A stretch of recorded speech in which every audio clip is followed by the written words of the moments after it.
What is going on, guys? Liza over here at Pondering Creations Farm. Welcome back to my channel. We are starting at the pond as usual, but we're going to be heading in the house today. I'm going to show you some of my systems I have set up for drying herbs and teas and stuff like that.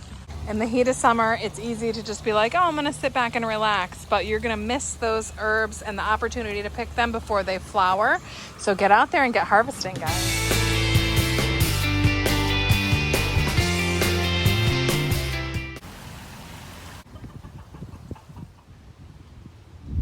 Got a couple different bee balms planted around my yard, and I'm getting some flowers and leaves from these, which is also going to deadhead them, but it's going to make a great tea and one of my favorites. If I'm doing a big batch harvest, a lot of time I'll just hang some things from one of my curtains, but I also have this set up in here in my air conditioned room, and even though I'm not running this dehumidifier, it's nice and dry in here from the AC.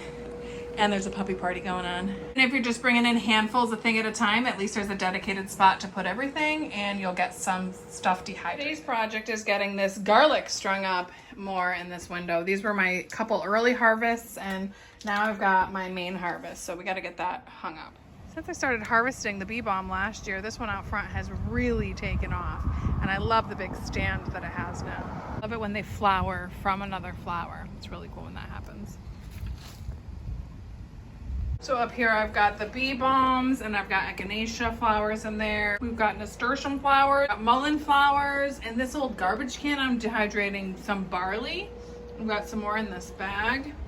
And then some leaves over here, some sassafras leaves. And then I did some teas. So far I've got some calendula, the catnip, bee balm, and that's some mullein leaf. I got to replace some of this stuff that we've been going through. I've got just one more half gallon or quarter gallon of tea left. I went through pretty much everything else except for the catnip. That I had one that I never mixed in with the other ones, and I ended up doing a blend with all of my greens, and then I leave the flowers separate. Restocking teas is important to me because it actually has so many medicinal qualities, but also because it's just yummy to drink tea all winter that you've grown. You'd be surprised how potent they are. Just this little handful of thyme is great for adding into soups and stuff like that, stocks. And just, it's so easy to just dry some stuff. This is just a dill that I just threw here, and it's ready to be jarred. I mean, it's just ready to go. So it's a very simple thing. You don't need to overthink this. If you want to get involved in hanging herbs and drying them everywhere, then something easy is just to put them in the blender and get them all blended together and throw them in with some salt. And then you just lay it flat on a tray and let it dry for a couple days. And the salt itself is going to help dry the herbs, and all of the medicinal values will be in your salt. And it's a great way to add flavor just at a base layer, and it's just a simple preservation technique. You can try to make it a little bit fancy. Like last year I did a purple basil salt, and that came out really good. Definitely set some aside so you can do your own large batch rub and just make it into something that you absolutely love and that's good for you.